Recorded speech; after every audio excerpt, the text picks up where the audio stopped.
A poor girl walks into a hospital and asks the billionaire, "Sir, can you tell me if there is a cure for missing someone? My mother is gone, and it hurts so much in my chest whenever I long for her."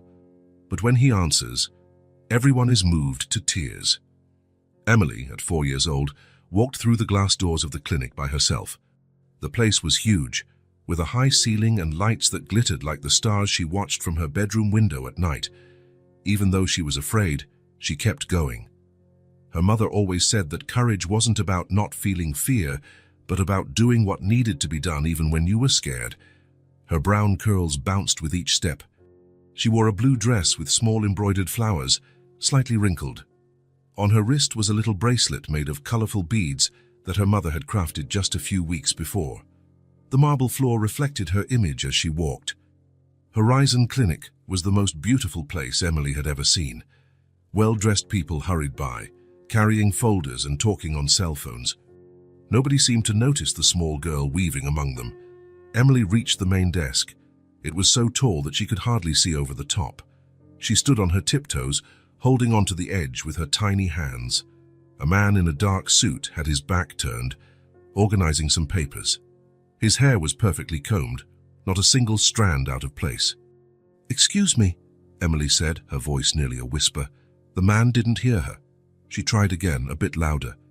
"Excuse me, sir." He turned around. His grey eyes were serious, like a stormy sky.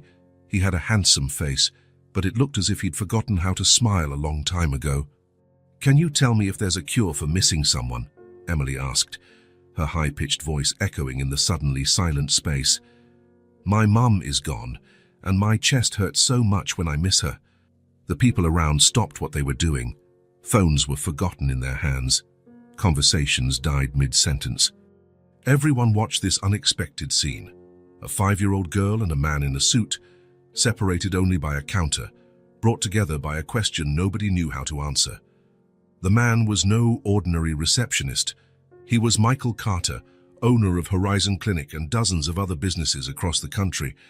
His name often appeared in business magazines, and his fortune was counted in the billions. People respected and feared him in equal measure, because his intelligence was surpassed only by his cold demeanor. Michael looked at the girl as though he were seeing a ghost. For a moment, it seemed he was going to turn away or call security. But then, something happened that no one in that clinic had ever witnessed. Michael Carter walked around the counter and knelt down in front of little Emily. They were now face to face. He, a 40-year-old man, marked by sleepless nights and stressful meetings, and Shigi, a 5-year-old child already carrying a sorrow that was too big. "What's your name?" he asked, his normally steady voice now softer. "Emily," she answered, clutching the small teddy bear she carried under her arm. "Emily," Michael repeated, as if testing how the name sounded. "Where is your family?" She hugged the teddy bear against her chest. "Now it's just me and Mr. Hugs." Michael swallowed hard. He felt something he hadn't felt in years: empathy. Without thinking twice, he took Emily's small hands in his. "Longing, my little one, doesn't have a cure," he said, his voice choked. Emily lowered her head, her lips trembling slightly. A tear fell onto her blue dress, creating a small dark stain. Michael felt something break inside him. He remembered himself years ago, when he lost his wife. How he spent sleepless nights wondering how he would go on, how, little by little, he replaced pain with work until he felt nothing at all. "But there is a remedy," he continued, gently lifting Emily's chin. "The love your mother left inside you never disappears. It lives in your heart. And you know what else?" Emily shook her head, looking at him with renewed hope. "Whenever you miss her, look up at the sky. Your mom is there in the stars. They twinkle because they want to show they're watching over you." An assistant who had been watching wiped her eyes discreetly with a tissue. A doctor passing by stopped, moved by his words. "When your chest hurts," Michael went on, "close your eyes and hug the air really tight. She'll be right there in that hug." Emily closed her eyes, her small arms wrapped around the empty air in front of her, squeezing as if someone were actually there. Her breathing, previously quick and nervous, became calm. A faint smile appeared on her lips. The clinic staff, men and women used to crises and emergencies, watched the scene with heavy hearts. Some discreetly wiped away tears, others smiled tenderly.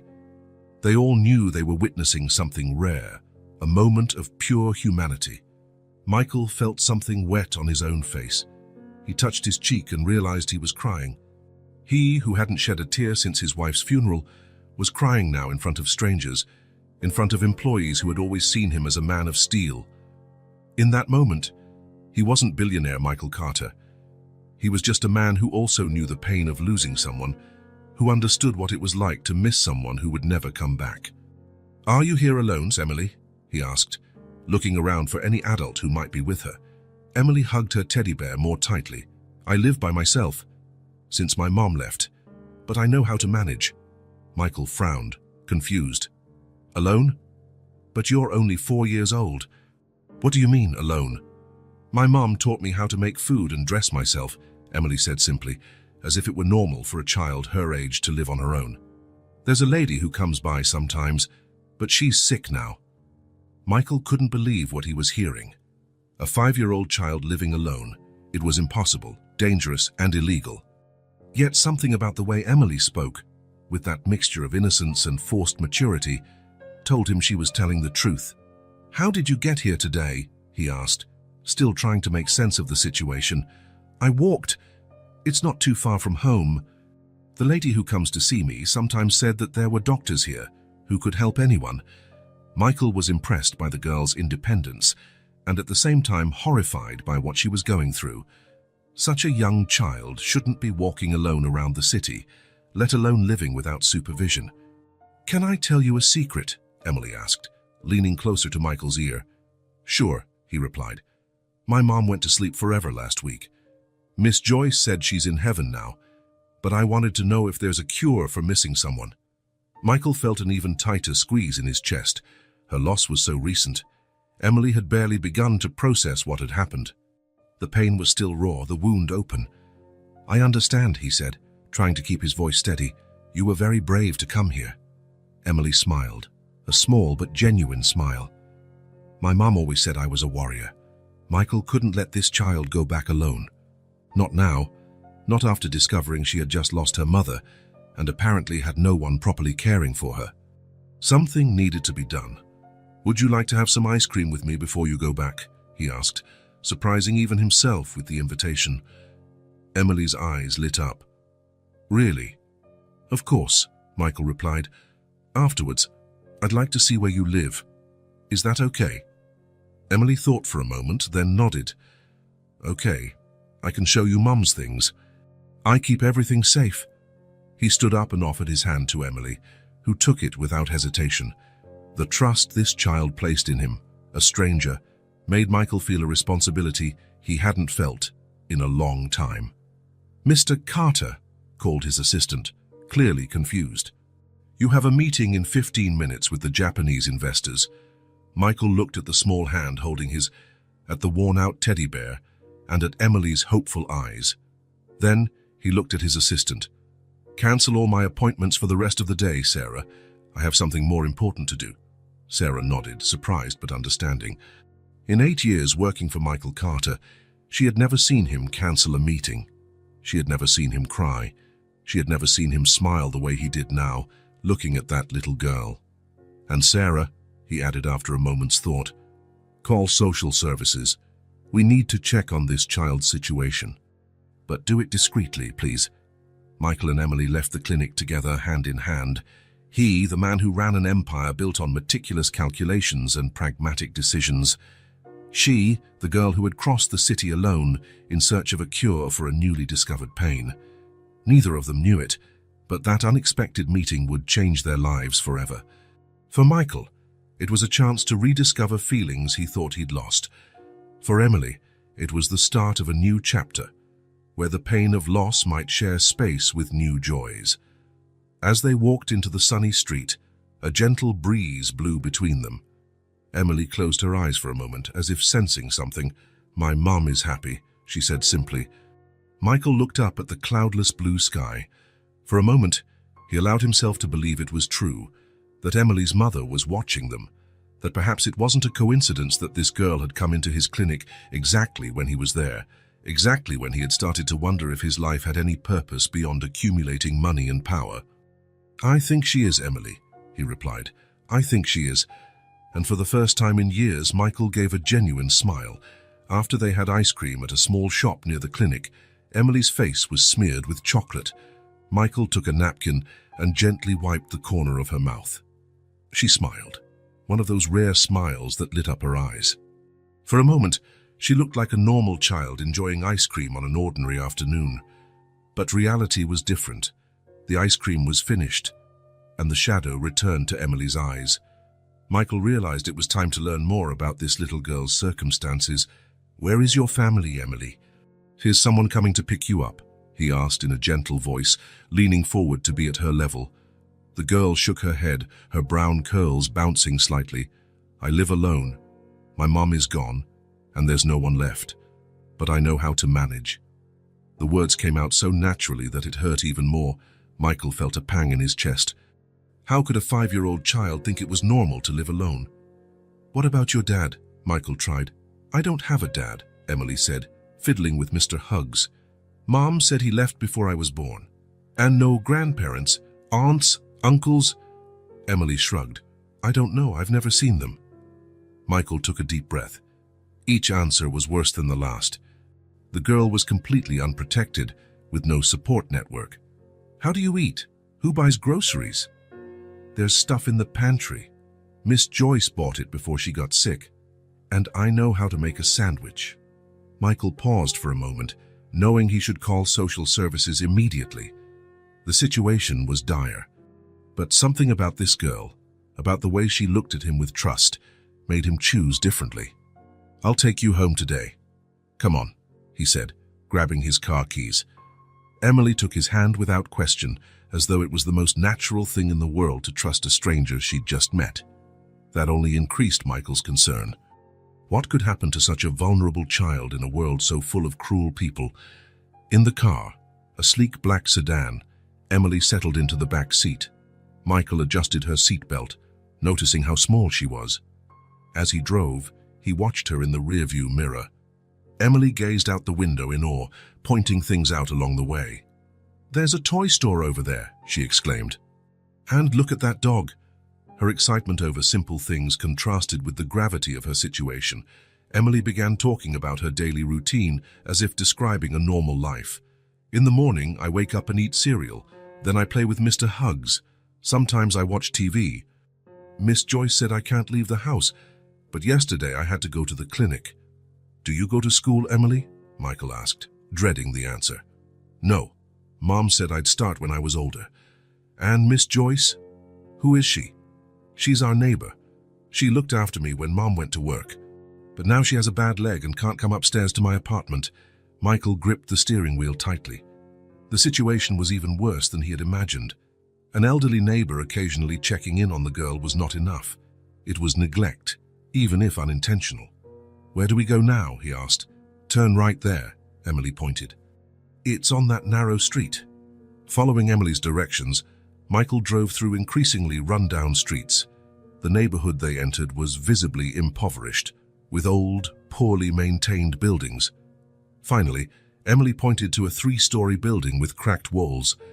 "It's here," she said. Michael parked. The contrast between his luxurious car and the surroundings was stark. Getting out, he walked around to help Emily. Together, they climbed a narrow, dimly lit staircase to the 3rd floor. There was no elevator. "Apartment 302, Emily said, pointing to a door at the end of the hallway. She took a small key from her dress pocket. Michael was stunned to see that she truly lived alone, possessing her own key. When Emily opened the door, a musty, dusty smell hit them. Michael stepped inside after her, looking around with growing concern. The place was small and run down, with peeling paint and a poorly fitted door. Inside there were few pieces of furniture, a table with 2 chairs, a torn sofa and an old TV. There were no decorations, toys, or anything that might make the space welcoming for a child. Emily walked naturally around the space, as if she didn't notice how sad it was. She pointed to a worn-out mattress in the corner of the living room. "That's where I sleep," she said simply. Michael felt a lump in his throat. The mattress lay directly on the floor, with only a thin sheet and a frayed blanket. Next to it was a small cardboard box with a few carefully folded clothes. "Where did your mum sleep?" he asked. "Right here with me." "We slept together." Michael walked into the tiny kitchen. The refrigerator was nearly empty, except for some milk close to its expiration date and a few apples. In the cupboard, he found some instant noodles and crackers. The bathroom was equally depressing, with cracked tiles and a stained bathtub. There was a makeshift step stool so Emily could reach the sink. Returning to the living room, Michael saw Emily sitting on the mattress, looking at something. He approached and noticed it was a small wooden box. Inside were photos and personal items. "This is my mom," Emily said, showing him a picture of a young and beautiful woman with curls like her daughter's. Michael took the photo carefully. The woman had a gentle smile, but her eyes looked tired. She wore a simple uniform, probably from a job as a waitress or cashier. "She was very beautiful," he said. "Yes, and she sang to me every night." Emily continued, showing him her treasures, a used lipstick of her mother's and a floral brooch and some letters. It was all she had left of her family. Michael looked around again, imagining how many nights Emily had spent there alone, staring at the ceiling, possibly wondering why life had taken so much from her. A 5-year-old child shouldn't go through that. Right then, he made a decision. He couldn't leave her here, not for one more day. "Pack your things, Emily." "You're coming with me." Emily's eyes widened in surprise. "Where to?" Michael crouched to look her in the eyes. His gaze was firm but kind. "Home." Emily was silent for a moment, processing his words. Then, without more questions, she began to gather her few belongings. She put some clothes in a plastic bag, picked up her beloved Mr. Hugs and the box of her mother's keepsakes. As he watched her, Michael knew what he was doing was technically wrong. He should have called the authorities, followed legal procedures, but he couldn't bear the thought of Emily spending another night in that place or being sent to some impersonal shelter. He decided he would deal with the legalities later. For now, the important thing was to ensure this little girl was safe, fed, and most of all, not alone. When Emily finished gathering her things, she looked at Michael with a mixture of hope and uncertainty. "Ready?" he asked. She nodded, clutching Mr. Hugs to her chest. Michael took the bag of clothes in one hand and extended the other to Emily. Together, they left the apartment and shut the door. As they descended the stairs, Emily glanced back one last time. Michael realized that, despite everything, this place was the only home she'd known. "You'll like my home," he said, trying to reassure her. "There's a room just for you." Emily didn't reply, but she squeezed Michael's hand tighter. In that small gesture lay all the trust he needed to know he was doing the right thing. Michael's car passed through the large iron gates guarding his property. Emily watched from the window, her eyes wide at the sight. The garden seemed endless, with perfectly trimmed trees and colorful flowers in neat beds. A marble fountain spouted crystal-clear water in the center of a circular driveway, where the car stopped in front of the main entrance. "We're here," Michael announced, turning off the engine. Emily didn't move. She kept looking out the window, as though unable to believe what she was seeing. The house, or rather the mansion, was imposing, with a pale stone facade and large windows. It looked like a castle from one of the storybooks her mother sometimes read to her. "You live here?" she finally whispered. "Yes," Michael replied, opening the car door for her. "And now you do too."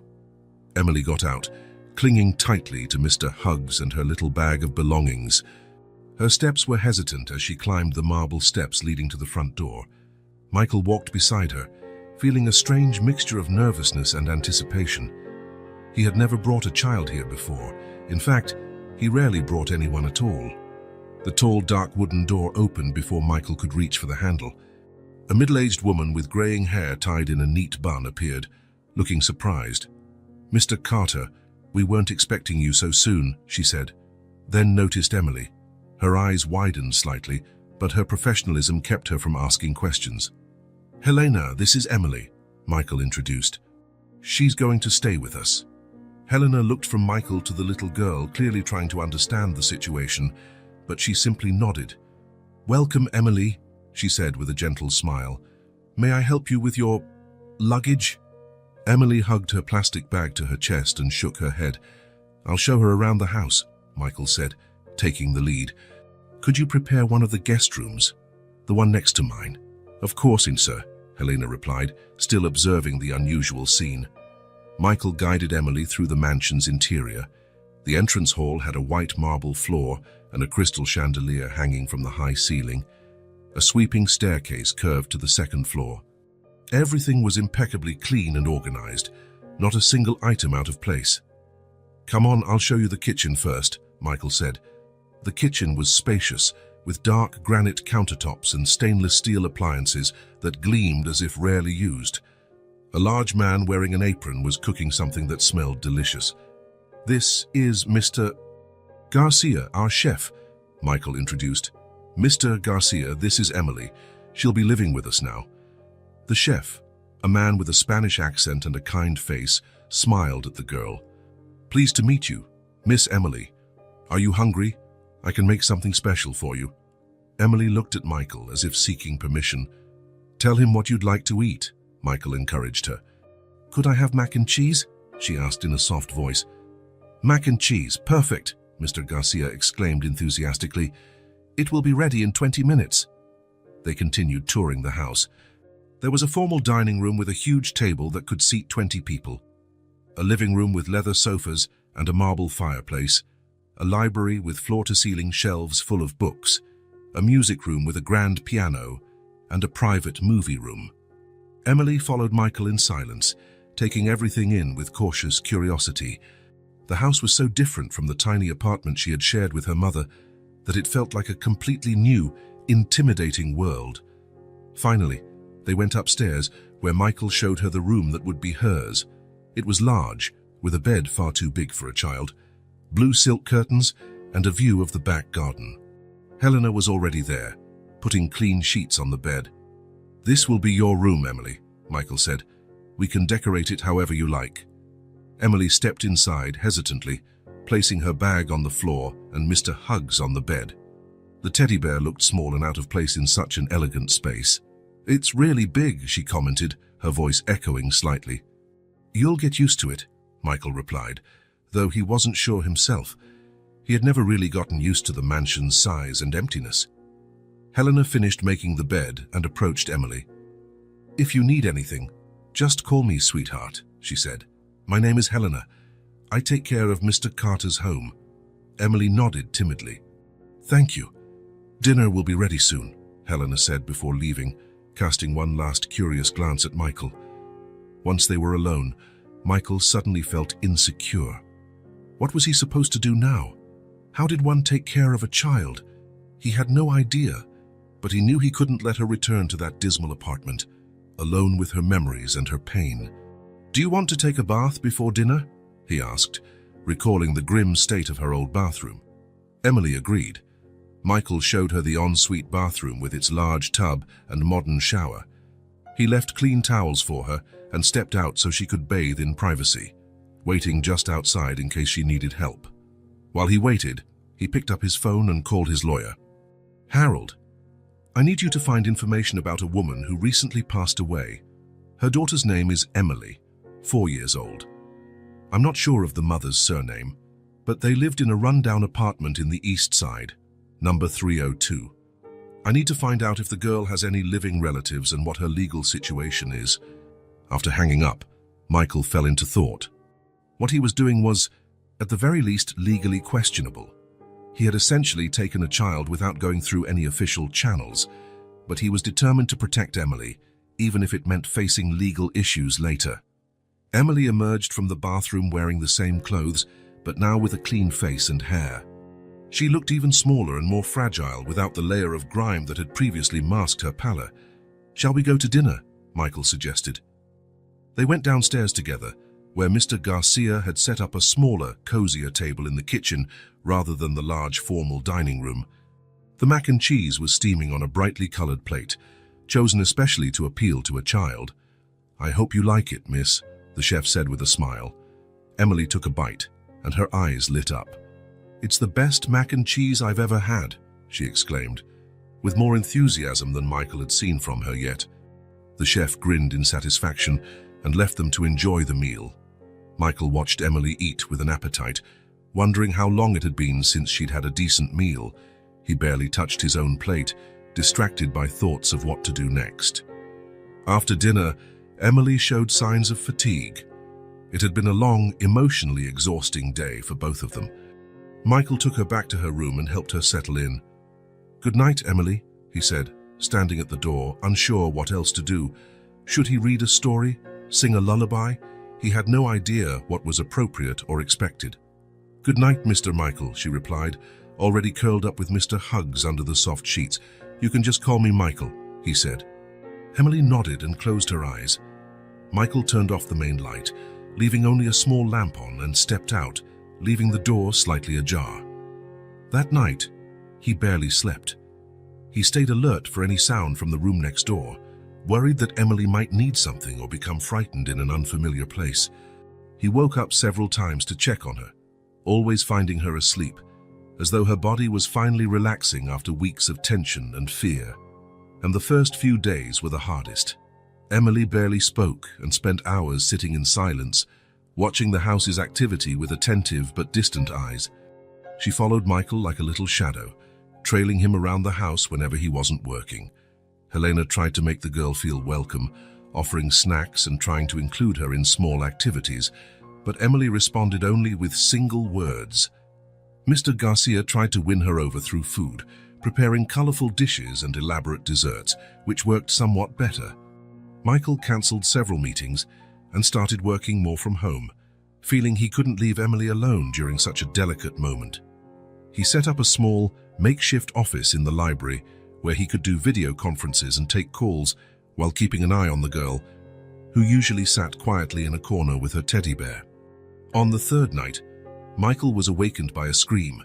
He ran to Emily's room and found her sitting up in bed, crying uncontrollably. "Emily, what's wrong?" he asked, sitting beside her. "I want my mom," she sobbed.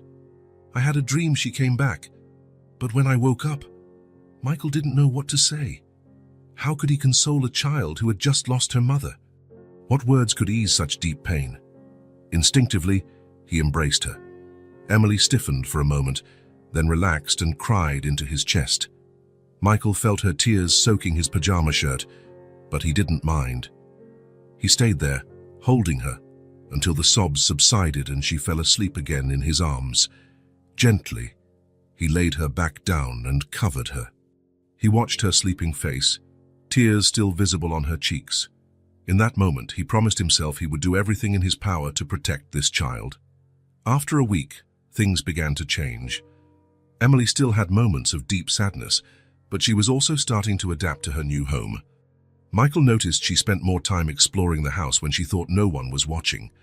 He found her once in the library, fascinated by picture books, and another time in the music room, gently tapping the piano keys. Michael made a point of including her in his routine. They began having breakfast together every morning. In the beginning, their meals were quiet, but little by little, Emily started to ask questions. "Why do you have so many books?" "Because I like to learn new things." "Have you read them all?" "I've tried, but there are too many." "Some were my mother's." "Is your mother in the stars too?" "Yes, a long time ago." Those little conversations were like bridges being built between them, piece by piece, word by word. Michael bought colored pencils, paper, children's books, and some toys, leaving them around the house for Emily to discover. She seemed fascinated by the colored pencils and soon started drawing. At first, they were just scribbles, but soon became recognizable figures: a house, a woman with curly hair like hers, stars in the sky. During the day, while Michael worked, Emily started leaving her drawings for him. One day, he found a folded piece of paper on his laptop. Inside, there was a colorful picture of two people holding hands, a tall figure, presumably him, and a small one, clearly Emily. Michael smiled and kept the drawing in a special drawer. The next day, there was another one, and then another. He saved them all like little treasures. Nights were harder. Emily still had occasional nightmares, and Michael learned to recognize the signs before she even started to cry. Sometimes, just sitting beside her for a moment was enough. Other times, he read stories until she fell asleep again. One night, after a particularly bad nightmare, Emily asked, "Will you go away too?" The question took Michael by surprise. "No, I'm not going anywhere. Promise. I promise." She seemed satisfied with that answer and fell asleep holding his finger. Michael stayed there for a long time, looking at the little girl who, in such a short time, had become so important to him. After 2 weeks, Michael received a phone call from his lawyer. "I found information about the girl's mother, Olivia Bennett, 28. Worked as a waitress at 2 different restaurants. She died of pneumonia 2 weeks ago. Had no health insurance and tried to treat herself at home until it was too late. There are no records of any living relatives. What about Emily's legal custody? Here's where it gets tricky. Technically, she should have been turned over to social services. There's an ongoing investigation into her disappearance, but they haven't traced her to you yet. A neighbor, Joyce McMillan, reported she occasionally cared for the girl, but she was hospitalized when the mother died." Michael felt his stomach twist. "What can I do?" "Legally, you should inform the authorities immediately, but..." The lawyer hesitated. "If you're considering adoption, I can start on the paperwork. It's going to be complicated, given how you initially took her in, but not impossible. You have resources and influence, which helps. I'll have to cover some tracks." Michael looked through his office door, seeing Emily in the next room absorbed in drawing. In the past weeks, she had begun to smile more and talk more. She had regained some color in her cheeks. He couldn't imagine handing her over to strangers now. "Do whatever it takes. I want to adopt her officially." "Understood. I'll get it started. Meanwhile, I suggest keeping a low profile." After hanging up, Michael joined Emily in the other room. She looked up from her drawing and smiled at him, a small smile, still shy, but real. "Look what I made," she said, showing him a drawing of the mansion with several smiling figures. Michael, Chu, Helena, Mr. Garcia, and herself, all holding hands in front of the house. "It's beautiful, Emily," Michael said, feeling a surge of affection. "Is this our family?" she asked with that direct innocence only children have. Michael hesitated for just a second. "Yes, it's our family." The days passed, and little by little a routine was established. Michael rearranged his work schedule to spend more time with Emily. In the mornings, they had breakfast together. Then he worked while she played or drew nearby. In the afternoons, they usually strolled through the garden, where Emily's curiosity about the plants and insects kept growing. Helena noticed the change in her employer's behavior. The serious, distant man who rarely stayed home now seemed to find joy in small things, teaching Emily to count stars at night, showing her how flowers opened in the morning, reading bedtime stories. The house, once too large and empty, came to life. Colorful drawings were pinned to the refrigerator, toys were sometimes scattered in the living room, and the sound of a child's laughter echoed in the corridors. Michael occasionally found small notes written or drawn by Emily, hidden in his books or work folders. For Michael, from Emily, read one note, accompanied by a carefully colored red heart. Emily's room also transformed. The walls, previously a neutral beige, now had cheerful paintings. A low bookshelf held children's books and a few toys. The bed that was too big was replaced with a smaller one, more suited to her size, with star-patterned sheets. Mr. Hugs gained new friends, a stuffed rabbit, a purple elephant, and a doll with curls like Emily's. Michael found himself thinking less about work and more about how to make Emily smile. When he had to travel on business, he limited the trips as much as possible and called several times a day to talk to her. In his city office, he now kept a framed photo. Him and Emily in the garden, both smiling at the camera, hands clasped together. His co-workers noticed the change. "You seem different," his vice president commented during a meeting. "More relaxed." Michael only smiled. How could he explain that his priorities had completely changed? That board meetings and acquisitions that once seemed so crucial were now just tasks to finish so he could go home. Where a 5-year-old girl had probably drawn something new, or learned a new word she wanted to share. One evening, driving home earlier than usual, eager to be part of Emily's bedtime ritual, Michael realized something. For the first time in years, maybe since his wife's death, he felt genuinely happy. Not the fleeting happiness of closing a good deal or buying something expensive, but a deep, steady kind of happiness. Emily had filled a void in his life he hadn't even realized existed. That small girl, with her ability to find joy in the simplest things, had taught him to see the world with new eyes. While driving along the lane leading to the mansion, Michael thought back to the first time Emily asked if there was a cure for missing someone. Now he knew the answer. There is no cure. But there is comfort in forming new bonds, in allowing yourself to love and be loved again. The mansion, once just a place where he slept and worked, had become a home. And when Emily ran to greet him at the door, her eyes shining with happiness at the sight of him, Michael felt he had finally found his place in the world, by the side of the child fate had brought to him. "You're back," Emily exclaimed, hugging his legs.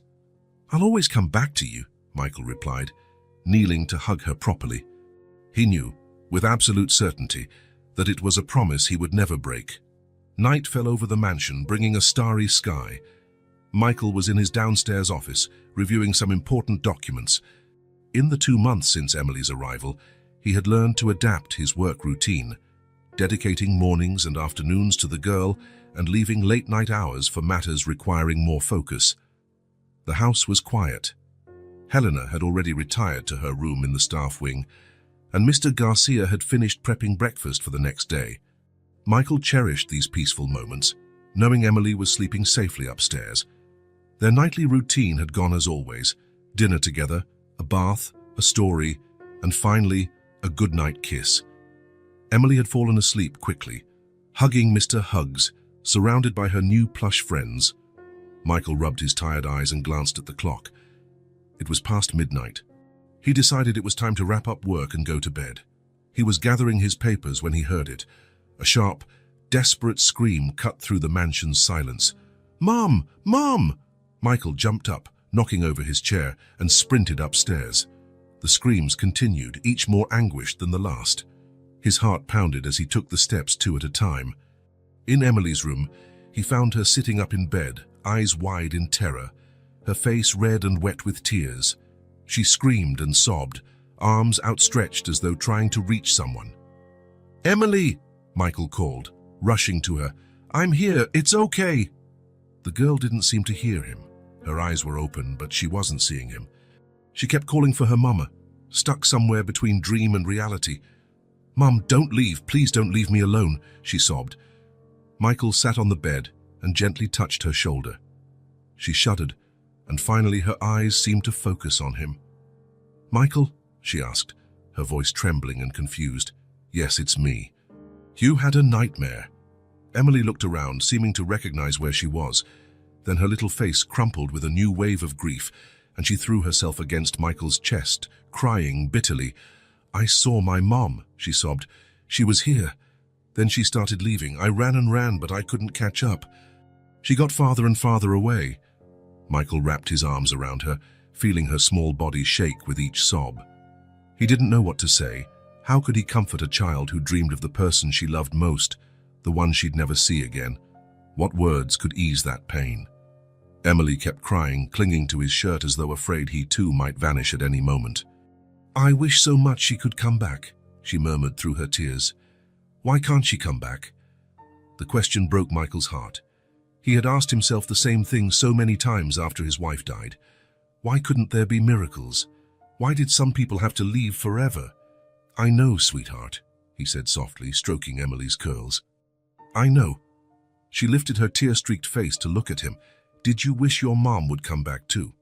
Michael hesitated. Over the years, he rarely spoke of his own losses, but Emily needed to know she wasn't alone in her pain. "Yes," he answered. "And also my wife, Sarah. She went to the stars, just like your mom." Emily's eyes widened slightly. "You had a wife?" "I did. She was very kind and beautiful. You would have liked her. She can't come back either." "No. Sometimes, when people go to the stars, they can't return. But that doesn't mean they stop loving us. They go on loving us from there. Emily was quiet for a moment, absorbing his words. Her sobs had calmed, but she still clutched Michael's shirt. "I'm scared," she finally confessed in a low voice. "Of what, Emily?" "Of being alone again. What if you go to the stars too?" The question caught Michael off guard. He had never thought of it that way. What would happen to Emily if something happened to him? The idea of leaving her alone again was unbearable. "Come here," he said, adjusting so he could sit more comfortably on the bed with Emily still in his arms. She snuggled in, resting her head against his chest, listening to the beat of his heart. Michael took a deep breath, choosing his words carefully. "I won't lie to you, Emily. I don't know what the future holds, no one does. But I can promise one thing. As long as I'm here, you will never be alone." "Really?" she asked, her voice still trembling. "I promise. And besides, I'm making sure that even if one day I have to go to the stars, you won't be alone." It was true. Michael had changed his will, ensuring Emily would be well cared for under any circumstances. He had set up trust funds and designated trusted guardians. He was doing all he could to protect her future. "I don't want anyone else. I want you," Emily said, hugging him tighter. "And I want you, little one. I don't plan on going anywhere for a very, very long time. I'll be here to see you grow up, go to school, learn new things. I'll be here for every birthday, every holiday, every important moment." Emily sighed, seeming calmer. "Can I sleep with you tonight?" she asked timidly. "Of course you can." Michael rearranged the pillows and covered Emily with the comforter. She snuggled against him, holding Mr. Hugs with one hand and gripping Michael's shirt with the other. "Tell me a story," she requested, her eyes already heavy with sleep. "What kind of story would you like?" "A happy one," Michael thought for a moment. "I'll tell you the story of a very brave princess who lived in a castle. She was small, but she had a heart bigger than the whole world." Emily smiled, recognizing herself in the story. Gradually, her breathing grew calmer and more rhythmic. Michael continued speaking even after she had fallen asleep, as if the words could protect her from nightmares. He looked at her sleeping face and felt a surge of love and protectiveness, so intense it almost hurt. In just 2 months, Emily had become the center of his world. The thought of seeing her suffer was unbearable. That night, Michael made a decision. The next day, he would do something special to show Emily just how important she was to him. Morning arrived with a bright blue sky.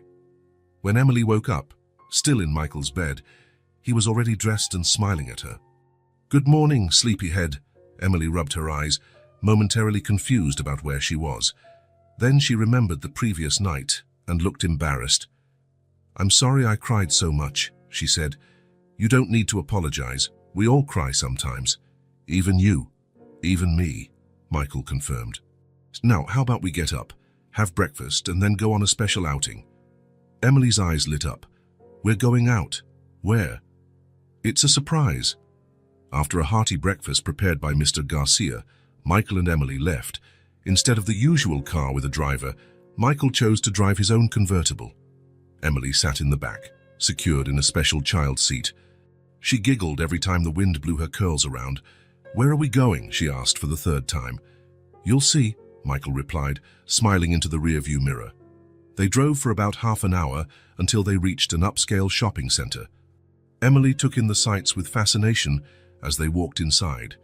Bright stores, well-dressed people, soft music playing overhead. Everything was new and exciting to her. Michael led her straight to a specific store on the 2nd floor. In the window, various stuffed animals of all sizes and colors were displayed, with a sign that read, "Build your own friend." Emily's expression upon realizing where they were was priceless. Her eyes went wide, and a huge smile lit up her face. "We're going to make a stuffed animal?" she asked, bouncing with excitement. "Not just any stuffed animal," Michael said. "You can choose whatever you want and personalize it however you like." A friendly young store attendant approached them. "Welcome to Dream Factory. Looking for a new friend today?" "Yes," Emily exclaimed, still bouncing. "Can I really pick anyone?" "Of course you can, sweetie. Come on, I'll show you our options." Michael watched as Emily carefully examined every animal available. Bears, bunnies, cats, dogs, elephants, Giraffes. After much deliberation, she chose a little white puppy. "This one," she declared, holding up the unstuffed puppy. The next step was to fill the animal.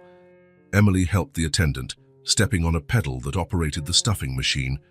Then came the most special part, a small fabric heart to be placed inside the puppy. "Before we put the heart in, you have to make a wish," the attendant explained. "Close your eyes, hold the heart close to yours and think of your wish." Emily squeezed her eyes shut, pressing the tiny red heart to her chest. Her lips moved silently as she made her wish. Michael felt a lump in his throat, wondering what she was wishing for.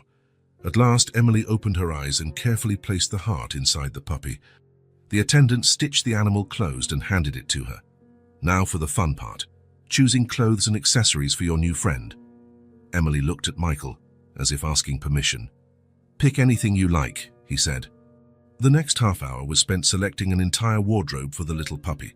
A blue hoodie, a pair of jeans, shoes, a cap, and even a tiny backpack. When everything was ready, the attendant filled out a birth certificate. "What's your new friend's name?" she asked. Emily thought for a moment. "Hope," she finally answered. "His name is Hope." Michael smiled, understanding her choice. Hope. Exactly what Emily needed. "It's a perfect name," he said. After paying, they left the store with Emily proudly holding her new friend. Michael suggested they have lunch at the mall, and Emily eagerly agreed. They sat in a cozy restaurant where the girl insisted that Hope have his own seat at the table. Throughout lunch, Michael watched Emily interact with the stuffed puppy, talking to it, showing it things, adjusting its clothes. It was the first time since he'd met her that he saw her so genuinely happy, free of the sadness that usually shadowed her eyes. "Thank you, Michael," she said suddenly, looking at him seriously. "No one's ever given me a present like this." Michael felt his heart ache. How many simple things had Emily never experienced? How many childhood joys had been denied her? "Hope is special," Emily continued, "because he has a heart with a wish inside." "What did you wish for?" Michael asked, curious. Emily looked down, suddenly shy. "I wished that you would never go away. That we could stay together forever." The words hit Michael like lightning. He swallowed hard, fighting back the emotion welling up in his throat. "That's a very beautiful wish, Emily." "Will it come true?" she asked, looking at him with those big, hopeful eyes. Michael reached across the table and took Emily's little hand in his. "I'll do everything I can to make it happen." The smile Emily gave him then was worth more than all his fortune. At that moment, under the restaurant lights, with a stuffed puppy named Hope between them, Michael fully understood what it meant to love someone more than yourself. On the drive home, Emily fell asleep in the back seat, hugging Hope. Michael glanced at her in the rearview mirror from time to time, marveling at how this small child had transformed his life. The fear Emily had expressed the night before, of being alone again, was a fear he too understood well. The difference was that now they had each other, and Michael would do anything to protect this new bond, this unlikely family they had formed. When they arrived home, he gently lifted the sleeping Emily from her seat, taking care not to forget Hope, and carried her inside. Helena opened the door, smiling at the sight. "Seems like your outing was a success," she said, noticing the new toy. "It was perfect," Michael replied, heading upstairs with his precious bundle. He laid Emily on her bed, placed Hope beside Mr. Hugs, and covered her tenderly. Before leaving, he leaned in and kissed her forehead. "You will never be alone again, Emily," he whispered. "I promise." Early morning sunlight streamed through Emily's curtains, painting golden patterns on the floor. She was still asleep, hugging her two faithful companions, Mr. Hugs, worn by time and love, and Hope, the white puppy who still looked new despite rarely leaving her arms. The alarm on the nightstand read 6:28. In exactly 2 minutes, it would go off with a gentle melody, but, as on most mornings, the door opened softly before it could chime. Michael tiptoed into the room, already dressed in his navy blue robe. He turned off the alarm before it rang and observed Emily for a moment. Her sleeping face was peaceful, showing no signs of the nightmares that used to plague her in the early months. Her brown curls fanned across the pillow like a tiny halo. This was his favorite time of day, those few seconds of peace before the world awoke, when he could simply watch the child who had transformed his life. "Emily," he called softly, sitting on the edge of the bed. "Time to wake up, sweetheart." Emily mumbled and rolled over, hugging Hope tighter. Michael smiled. This early morning reluctance was part of their routine now. "Come on, sleepyhead. Mr. Garcia is making chocolate chip pancakes." One eye opened, intrigued. "With strawberry syrup?" she asked in a still sleepy voice. "And whipped cream," he confirmed. Emily sat up in bed, rubbing her eyes. "Good morning," she said, flashing a drowsy smile. "Good morning, princess. Did you sleep well?" She nodded, lifting her arms for their morning hug, another ritual they had created. Michael embraced her, inhaling the familiar scent of children's shampoo. 4 months had passed since Emily came into his life. 4 months of discoveries, challenges, and above all, a happiness Michael never imagined feeling again after his wife's passing. The routine they had built together was reassuring for both, giving Emily a sense of security and giving Michael new meaning. "I need to brush my teeth," Emily declared, jumping out of bed with Hope and Mr. Hugs in hand. "Don't forget to comb your hair too," Michael reminded her, smiling as she dashed into the bathroom. While Emily got ready, Michael went to the closet. In the early days, he'd had to learn on the fly how to dress a 4-year-old girl. Now he could easily pick out outfits that matched. He laid out a light blue dress and white leggings on the bed, along with a bow headband Emily loved. 15 minutes later, they went downstairs for breakfast. Emily hopped at his side, recounting an elaborate dream about flying unicorns above the city.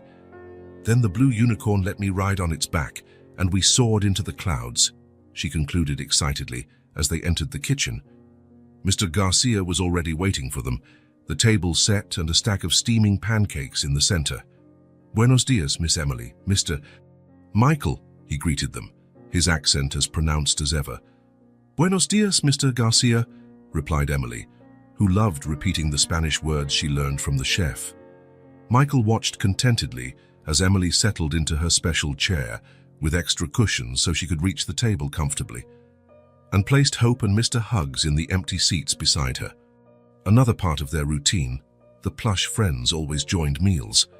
"What do we have planned for today?" Mr. Garcia asked, serving pancakes onto Emily's colorful plate. "Today is Park Day," she said enthusiastically, looking to Michael for confirmation. "That's right," he agreed. "And afterward, we're going to check out the new bookstore, remember?" Emily's face lit up even more. Reading together had become one of their favorite pastimes over the last few months. Michael was consistently amazed by how quickly she learned, soaking up new words and complex stories with surprising ease. Over breakfast, they planned their day. This morning chat was important to Emily, who liked to know exactly what would happen. Michael had learned that predictability gave her a sense of security, something essential after the chaos she'd lived through. "After the bookstore, we can have lunch at that cafe you like," he suggested. "The one with melted cheese sandwiches." "That's the one," Emily bit her lip, thinking. "And then can we stop by the toy store?" Michael laughed. "We're negotiating now," she nodded seriously. "Just to look, I promise." "All right, we can do a quick visit, but remember your birthday's coming up, so no big requests before then." Emily's birthday was in a month, and Michael was already planning every detail of the party. It would be the first real birthday celebration of her life, as far as he could tell. The thought still saddened him, a child who had never had a birthday party. After breakfast, Michael helped Emily brush her teeth again, a daily battle, as she always tried to negotiate skipping this step, and they went out to the garden. While Emily played with Helena, who had enthusiastically taken on the role of a doting grandmother, Michael checked some emails on his phone. His assistant had sent an urgent message about a board meeting. Michael quickly replied, rescheduling. In the early months with Emily, he'd drastically reduced his work obligations, delegating more to his executives. Now that they had a routine, balancing everything was easier, but his priorities had completely changed. He put his phone away as Emily came running up. "Michael, look what I found," she exclaimed, holding a small garden turtle gently in her cupped hands. "Wow, that's amazing," he replied, crouching to examine the tiny reptile. "Let's find a safe spot for it. away from the path. Together, they brought the turtle to a more secluded area of the garden. Emily placed it carefully among the plants. "Will it be okay here?" she asked, concerned. "Yes, it will. Turtles are tough, and if they feel in danger, they can hide in their shells." Emily seemed satisfied with that explanation. "I wish I had a shell to hide in when I'm scared," she commented. Michael felt a pang in his chest. Even in the simplest moments, Emily surprised him with observations that revealed her past scars. "You don't need to hide anymore, Emily," he said, holding her hand. "I'm here to protect you now." She squeezed his hand in return, and for a moment they stood like that, connected by that simple gesture. That night, after a busy day, they followed their usual bedtime routine. A bath, with lots of bubbles and little toy boats, pajamas, teeth brushing, and finally their favorite part, story time. Emily was already in bed, surrounded by her stuffed friends, with a new book waiting on the nightstand. Michael sat beside her as he did every night. "Ready for the story?" "Yes," she exclaimed, snuggling closer. "But first, can I ask you something?" "Of course." Emily hesitated, fiddling with the edge of the blanket. "Today, at the park, I saw some boys playing with their dad." Michael nodded, remembering the scene, a man playing ball with two boys, all laughing and having fun. "And I was thinking," she went on, still not meeting his eyes, "are you my dad now?" The question caught Michael off guard. They'd never explicitly discussed it, even though his lawyer was working on adoption papers. To the outside world, he already introduced himself as Emily's father, but they'd never defined it between themselves. "Well, Michael hesitated, feeling a sudden surge of insecurity. What did it mean to be a father? He thought about his own father, a distant and strict man who was rarely around, definitely not the role model Michael wanted to be. Yet he feared failing, not knowing how to be the father Emily deserved. "I would very much like to be your dad, Emily," he finally said, "if that's what you want too." Emily looked at him with surprising intensity for someone so small. "Can I call you Dad?" Such a simple question, but its impact was profound. Michael felt something expand in his chest, a warmth spreading through his whole body. "Yes, you can," he answered, his voice tight with emotion. Emily's smile was radiant. "Okay then," she said simply. "You're my dad, and I'm your daughter." For Emily, it was just that simple. Michael felt a wave of admiration for the way children accept and love without complications. He pulled her close in a hug. "I love you, Dad," she murmured against his chest. It was the first time she'd said it. Those words, so simple yet so powerful, penetrated every defense Michael had built over the years. "I love you too, daughter," he replied, kissing the top of her head. When he finished reading the bedtime story, Emily was already asleep. Michael stayed by her side for a few more minutes, thinking about the conversation they had just had. Being called Dad was both terrifying and wonderful.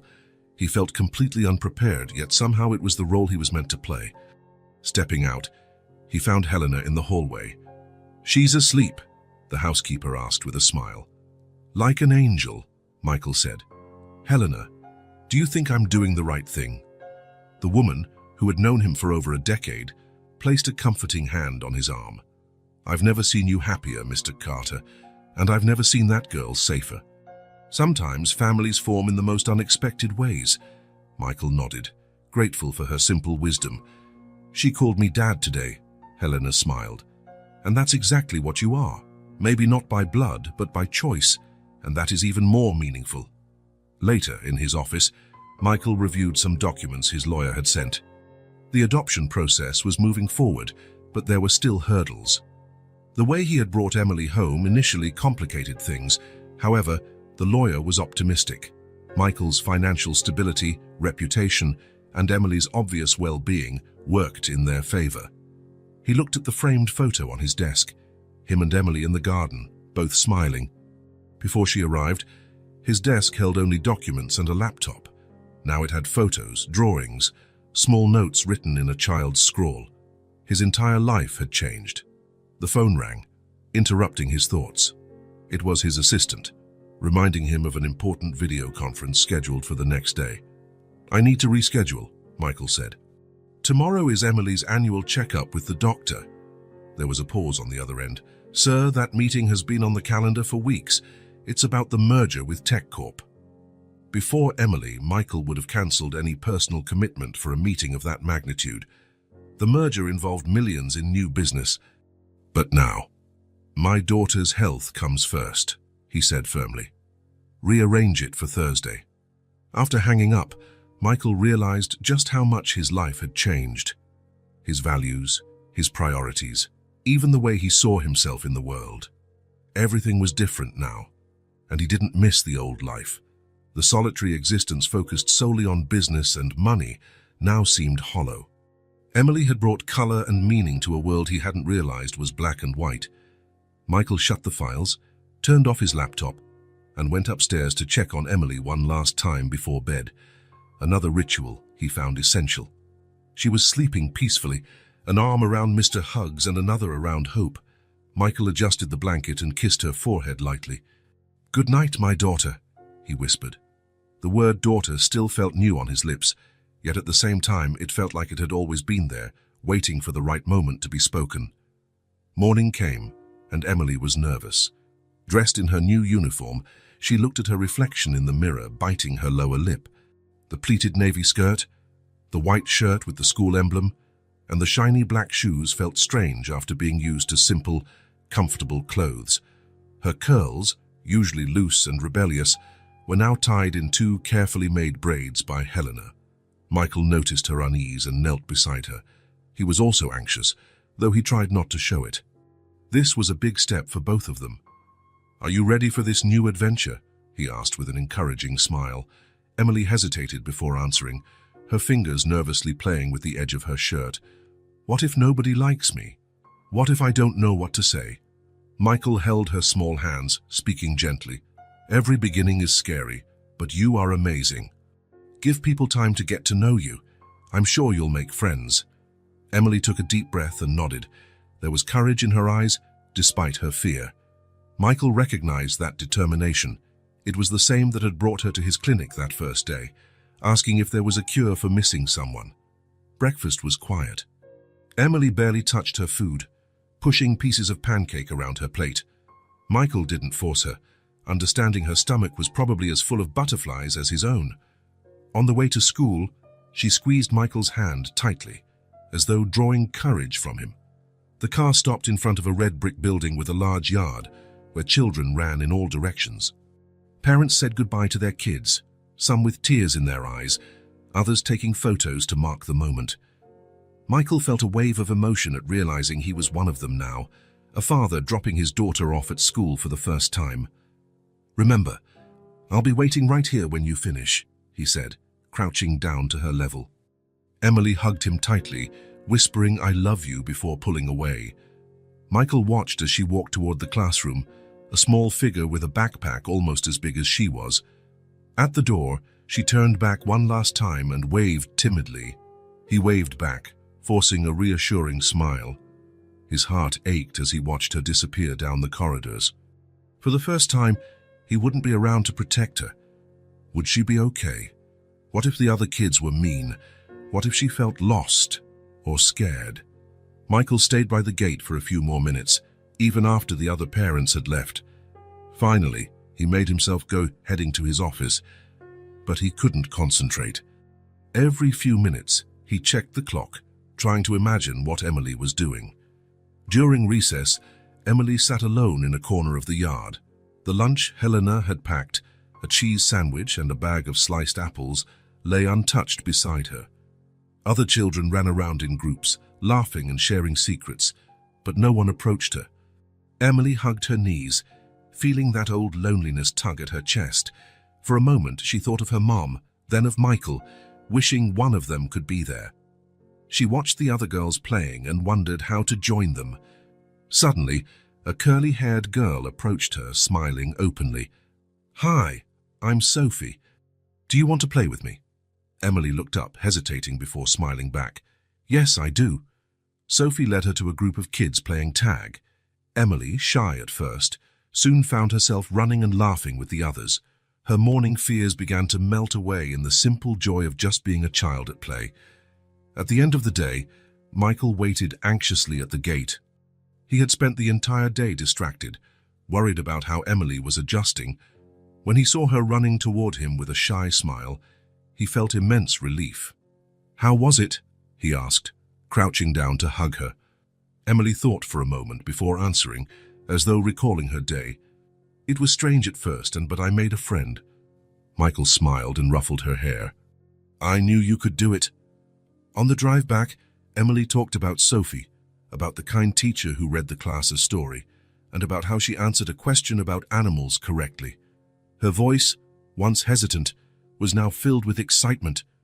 They arrived home, and Michael realized that, little by little, Emily was finding her place in the world, not just in his house or in his heart, but out there where she would grow up and become the extraordinary person he already saw in her. In the following weeks, Emily adapted more and more to her school routine. The nervousness of the early days vanished, replaced by eager anticipation. Sophie became a constant companion, sometimes visiting the mansion on weekends.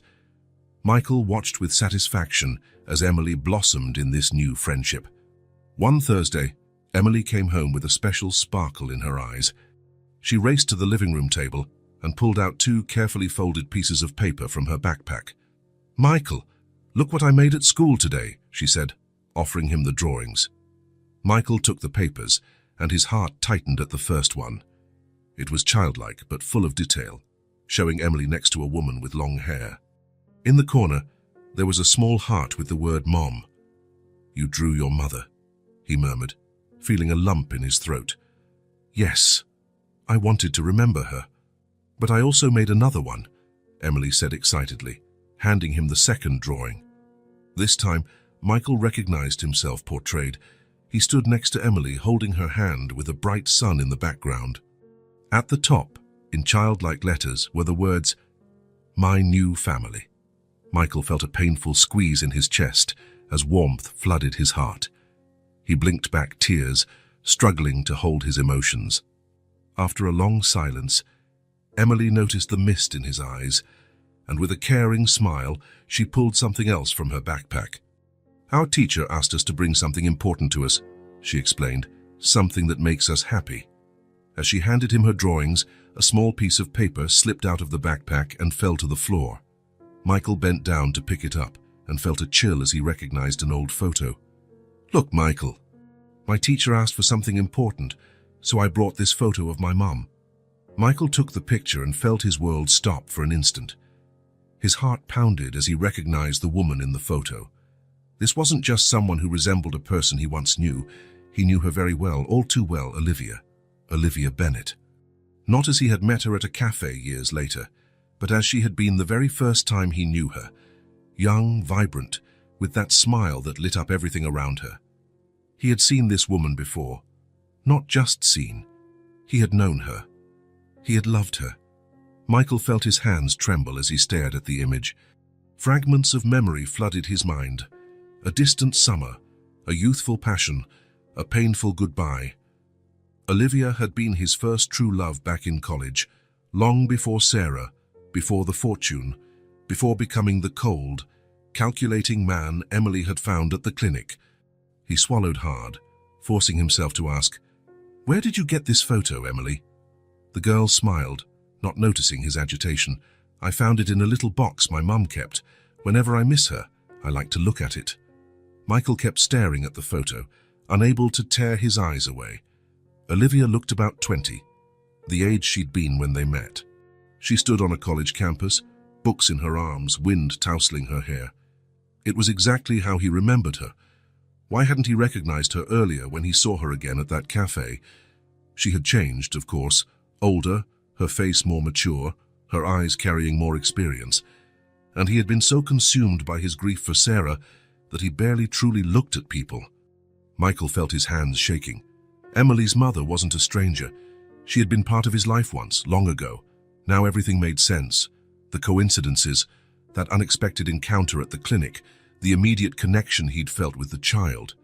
Michael looked at Emily, who was watching him expectantly with large, curious eyes, those eyes so much like Olivia's. How had he not noticed? "Michael, did you know my mom?" Emily asked, noticing something in his expression.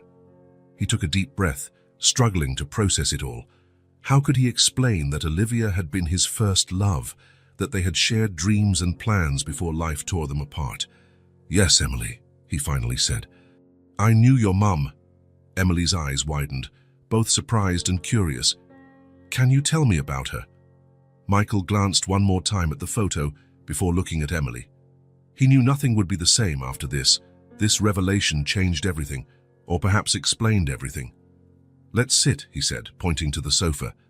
Emily sat down, clutching her mom's photo to her chest, her eyes never leaving Michael's face. "I met your mom a long time ago," he began, choosing his words carefully. "When we were both college students." "You studied together?" Emily asked, surprised. "Yes, I studied business and she studied literature. We met in the library. I was frustrated trying to find a book, and she helped me." Michael closed his eyes briefly, letting the memories return, Olivia among tall shelves, reaching for the exact book he needed, her smile when she asked if he needed help reading it too. "Your mom was extraordinary," he continued, opening his eyes. "Smart, kind, full of dreams. She wanted to be a writer. Did you know that?" Emily shook her head, absorbing every word as if soaking up a precious story. "She wrote stories for me, but she never said she wanted to be a writer. She had real talent. She wrote poems and short stories that were wonderful. Everyone said she would be published someday." Michael remembered Olivia's notebooks filled with words that flowed like music, stories that transported him to other worlds. Nights spent listening to her read her work aloud, amazed by her talent.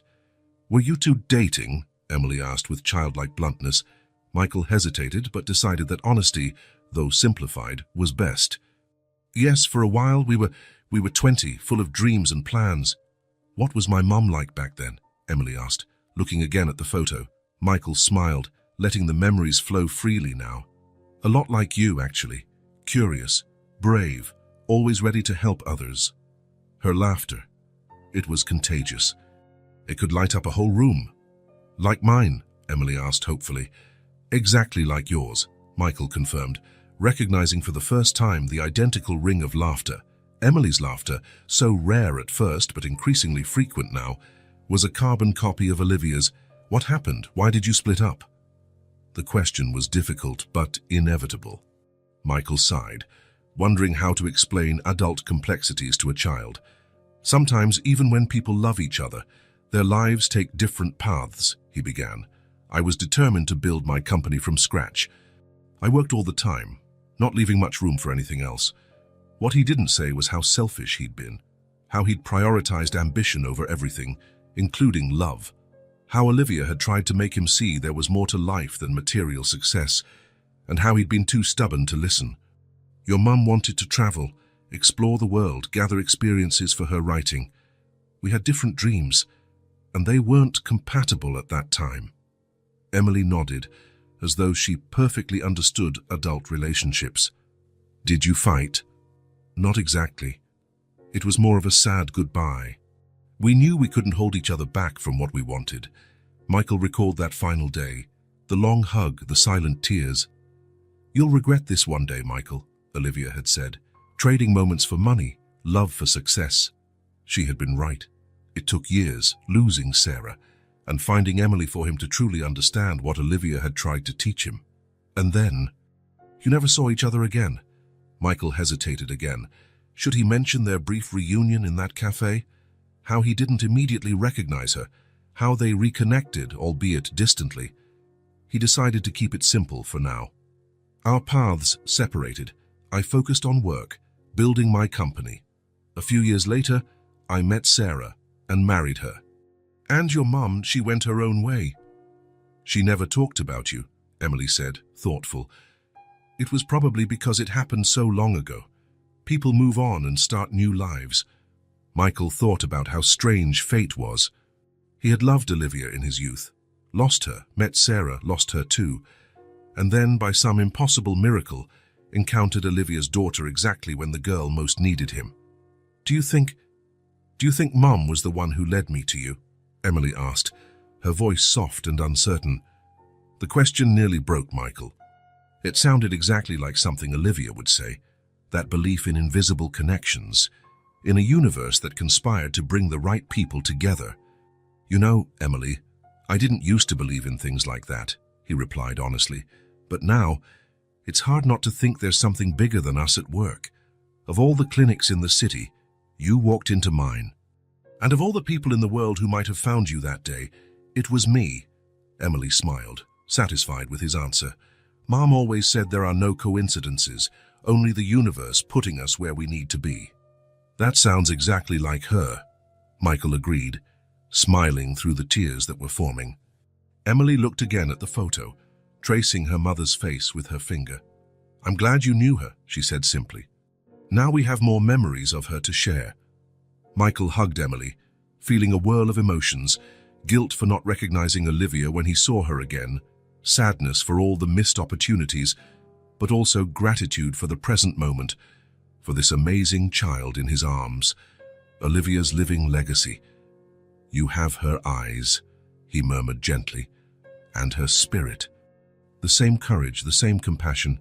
Emily smiled, a smile that lit her face and reached those eyes, Olivia's eyes. Can I put this photo in my room next to my bed? Of course you can. And if you want, I can tell you more stories about when your mom was young. I do, Emily exclaimed, her eyes shining. I want to know everything. Michael silently promised he would share every good memory he had of Olivia, how she insisted on feeding the birds every morning, how she danced in the rain, laughing like a child, how she spoke passionately about the books she read and passed that enthusiasm on to everyone around her. He looked at Emily and saw Olivia in her, not just physically, but in her essence, in her soul. And he realized the universe had given him a second chance. He hadn't been able to give Olivia the love and care she deserved, but he could give it to her daughter. Let's keep these drawings then, shall we? Michael suggested, holding the 2 pictures Emily had made at school. I think I know the perfect place for them. Emily watched as Michael placed the drawings, one of her with her mom and one of her with him, side by side on the wall, where soon they would be framed. It was the perfect juxtaposition, past and present, the 2 families Emily had, one she lost and one she found. Thank you, Michael, she said, hugging him again. For what, sweetheart? For telling me about Mom, for taking care of me, for being my family now. Michael embraced her tightly, his heart overflowing with a love he never thought he'd feel again after losing Sarah. Thank you, Emily, for finding me when I needed it most. And thank your mamas wherever she is, for bringing you into this world, for placing you in my path. Evening fell over the mansion, wrapping it in a deep blue blanket sprinkled with stars.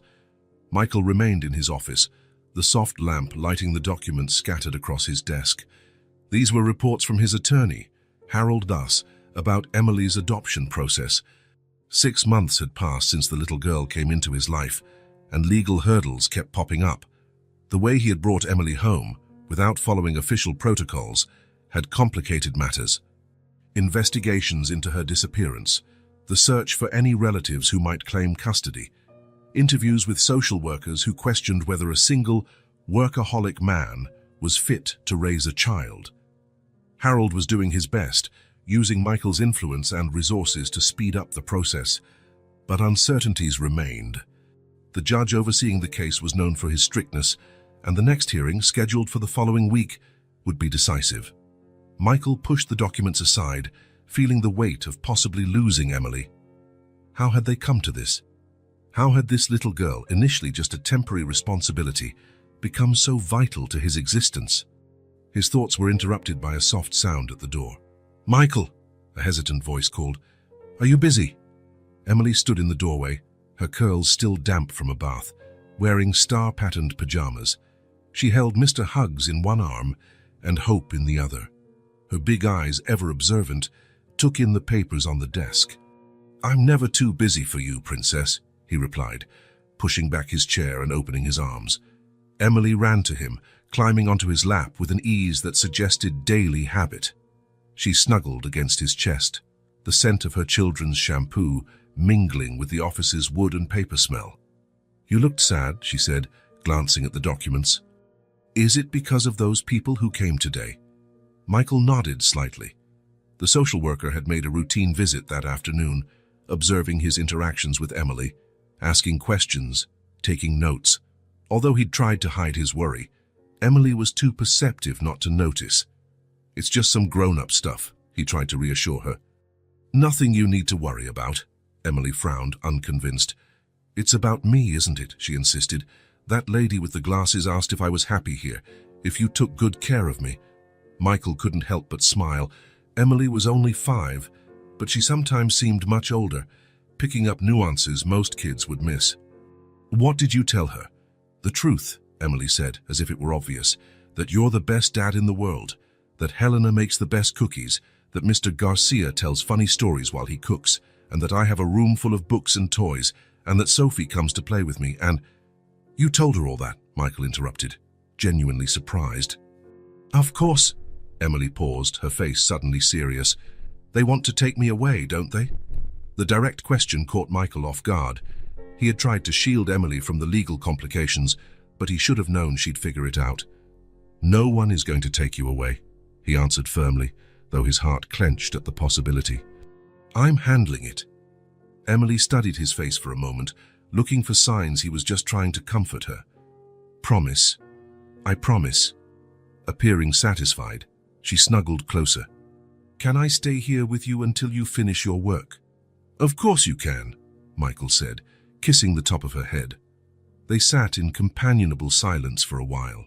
Emily absent-mindedly played with the buttons on his shirt while he stroked her hair, lost in thought. Michael, Emily's voice was now drowsy. Yes? I love you. 3 simple words, yet they never failed to pierce Michael's heart. Emily had started saying them a few weeks ago, usually before bedtime or during quiet moments like this. I love you too, Emily. More than I can ever say. She smiled and closed her eyes, apparently content with his answer. Within minutes, her breathing was slow and steady. She'd fallen asleep in his arms, safe and secure. Michael remained still, watching her sleeping face. How was it possible to love someone this much? Even with Sarah, he hadn't felt this exact kind of love, one that was both protective and vulnerable, strong and fragile. Carefully, he stood, cradling Emily. She didn't stir, completely at peace. He carried her to her room, laying her gently in bed, making sure Mr. Hugs and Hope were within reach. For a long moment he stood there, simply looking at her. In such a short time, she had changed his life in ways he could never have imagined. Before Emily, his mansion was just a house, big, luxurious, but empty. Now it was a home, filled with laughter, drawings on the fridge, occasionally scattered toys, and the vibrant presence of a child who brought color to a monochrome world. Before Emily, Michael was just a successful businessman, his life revolving around contracts, meetings, and profits. Now he was a father, someone who read bedtime stories, knew the names of cartoon characters, kept a meticulous calendar of school events and doctor appointments. Most surprising of all, he loved this new life. He didn't miss the late solitary nights in the office, the endless business trips, the oppressive silence of his empty house. How had he lived like that for so long? Returning to his office, Michael looked again at the documents. His attorney had been clear. The judge was hesitant. Michael needed to prove he was a suitable father, emotionally as well as financially. Maybe we should think of a plan B, Harold had suggested that afternoon by phone. Arrange a marriage of convenience, perhaps. Judge Harmon is quite traditional. He might look more favorably on a complete family. The suggestion had angered Michael. A fake marriage, using someone as a pawn in a legal battle. That kind of cold manipulation had characterized his life before Emily. The kind of thinking he no longer wanted. No, there had to be another way. Michael sat at his desk and called Harold. Sorry for the late hour, he said when the lawyer answered. But we need to talk. I want to change our strategy. For almost an hour, Michael outlined his plan. They would no longer rely on his money and influence to tiptoe around legal issues. Instead, they would face them head-on. Michael would speak personally at the hearing, open his heart, and show the judge who he had become, not the cold executive he used to be, but a man transformed by a child's love. "It's risky," Harold cautioned. "If the judge isn't moved, then at least I tried being honest," Michael finished. "That's what I owe Emily." After hanging up, Michael stayed up a few more hours, drafting what he would say in court. It was past 3 in the morning when he finally went to bed, but he felt lighter, more determined. Whatever the outcome, he would fight for his daughter until the end. The courtroom felt imposing and cold on that Wednesday morning. Michael, dressed in his best suit, sat beside Harold at the defense table. On the other side were the state prosecutor and the social worker who had visited his home multiple times. Emily wasn't present. Michael insisted that she stay home with Helena. He didn't want her to endure the stress of a legal hearing, even if the outcome was in their favor. Judge Harmon, a middle-aged man with graying hair and a stern expression, entered. Everyone rose in respect, and the session began. During the first hour, Harold laid out the legal arguments, detailing how Michael had provided a stable, loving environment for Emily, how his financial status would ensure education and exceptional opportunities, and how all the technical requirements for adoption had been met. The state prosecutor countered, emphasizing the irregular way Michael had taken Emily in, the lack of immediate contact with official channels, and especially questioning whether a single, former workaholic man could handle the emotional demands of raising a child. Then came Michael's turn to speak, and he stood up, feeling the weight of all the hopes and dreams riding on this moment. He had rehearsed a speech, but upon meeting the judge's eyes, he decided to speak from his heart instead. "Your Honor," he began, his voice steadier than he expected, "I know I didn't follow the usual path. I know I should have contacted the authorities the day Emily walked into my clinic, a 4-year-old girl asking if there was a cure for missing someone." Michael paused, recalling that first encounter as vividly as if it had just happened. "But at that moment, I didn't see a case for the authorities. I saw a child in pain who desperately needed help. And when I found out she was living basically alone, I couldn't just walk away." He described how in the following months, Emily changed his life, how he learned to be a father by making mistakes, fixing them, and growing alongside her, how he discovered a capacity for love he didn't know he possessed. "Before Emily, I was an incomplete man. I had success, I had money, but I had no purpose. She gave me that. She showed me what really matters." Michael felt the swell of emotion in his voice, but let it flow. "Your Honor, I know you must do what's best for Emily, and I respect whatever decision you make. But please consider this. Emily has already lost one family. Don't make her lose another." Judge Harmon, who had maintained a neutral expression, leaned forward slightly. "Mr. Carter, what do you have to say about the allegations that your work schedule is incompatible with raising a child?" "I can show you my calendar from before and after Emily came into my life," Michael answered promptly. "I've reduced my workload by more than 60%. I've delegated responsibilities, reorganized my company. My priorities have completely changed. Today, my career exists to support Emily's future, not the other way around." "And what about the absence of a maternal figure?" the judge pressed. Michael considered his reply. "Emily has Helena, our housekeeper, who's taken on a role almost like a grandmother. She has Sophie, her best friend, whose mother is frequently at our home. She has her teacher, Mrs. Martinez, who encourages her and guides her. Emily is not lacking positive female role models." He paused. "But more importantly, Your Honor, Emily has love. A lot of it." The hearing continued for a few more minutes, with some additional questions. Finally, the judge announced he would retire to deliberate and return with his verdict in an hour. Michael waited in the courthouse corridor, his heart pounding, unable to sit still.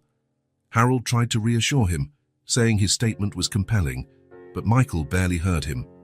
For the past 6 months, Emily had become the center of his world.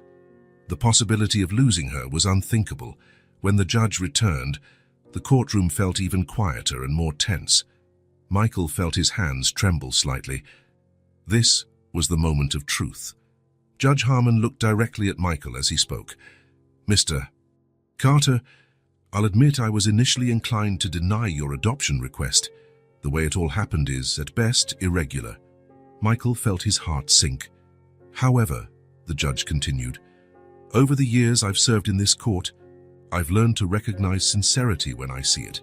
And you, Mr. Carter, were sincere today. The judge glanced at some papers on his desk before proceeding. Reports from Emily's school show a well-adjusted, happy child. Statements from your housekeeper, your chef, and even Sophie's parents describe a healthy, loving family environment. And the social worker, despite her initial reservations, acknowledges that Emily is thriving under your care. Michael hardly dared to breathe, waiting for the final verdict. Therefore, it is my decision to grant your adoption request. From this moment forward, Emily Bennett is officially Emily Carter, your daughter in the eyes of the law, as she already was in your heart. Relief washed over Michael like a wave, almost overwhelming him. He murmured his thanks, unable to form more coherent words. Harold patted his back, smiling broadly. Congratulations, Dad, he said. Dad. Officially, legally, completely Dad? Michael felt tears sting his eyes. It was real. Emily was his daughter. No one could ever take that away from him. Leaving the courthouse, Michael looked at the bright blue sky and thought about Olivia, his youthful love, and how fate had reconnected them through Emily. He thought about Sarah, who had taught him how to love unconditionally before leaving too soon, and he thought about Emily, who had given him purpose just when he'd started to lose hope. He couldn't wait to get home and share the news with her.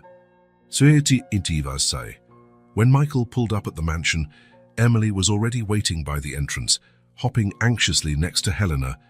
Her eyes searched his face, trying to guess the outcome of the hearing. Michael got out slowly, wearing a solemn expression. He walked up the steps where Emily stood and knelt down to her level. Emily, he began seriously. Yes, she replied, her voice small, her eyes wide with apprehension. Michael held the solemn look for another second, then broke into a huge smile. From today on, your name is Emily Carter, and I am, officially, your dad. Emily's face lit up like the sun. She let out a joyful squeal and leapt into Michael's arms, hugging him with all her strength. We did it, she repeated, half laughing, half crying. Michael lifted her in his arms, spinning around as they both laughed and cried at once. Helena watched with tears in her eyes, while Mr. Garcia emerged from the house, drawn by the commotion, a broad smile on his kind face. I think this calls for a celebration, yes, said the chef, clapping his hands excitedly. I'll prepare a feast. Evening turned into an impromptu party. Sophie and her parents were invited, as well as Harold and a few close friends of Michael. The large dining table, usually so formal, was decorated with colorful balloons and a banner handwritten by Emily. Best dad in the world. Throughout the celebration, as everyone chatted happily, Michael watched Emily tell guests how she was now officially a Carter. His heart overflowed with joy and gratitude. In a quieter moment, Emily climbed onto his lap like she often did. Dad, she said, testing the word with a smile. My dad. Forever, Michael answered, kissing her forehead. Emily was silent for a moment, thoughtful. Do you think Mom is watching? Up in the stars? Michael looked at the night sky through the window. He thought of Olivia, who always believed the universe connected people who were meant to be together. I'm sure she is, sweetheart, and I'm sure she's very happy for us. Emily smiled, satisfied, and returned to the party. Michael remained seated for a few seconds longer, taking in the scene. His once empty house was now brimming with life and love. His life, once focused on chasing success, was now rich with priceless moments like this. The road hadn't been easy, and there would still be challenges ahead.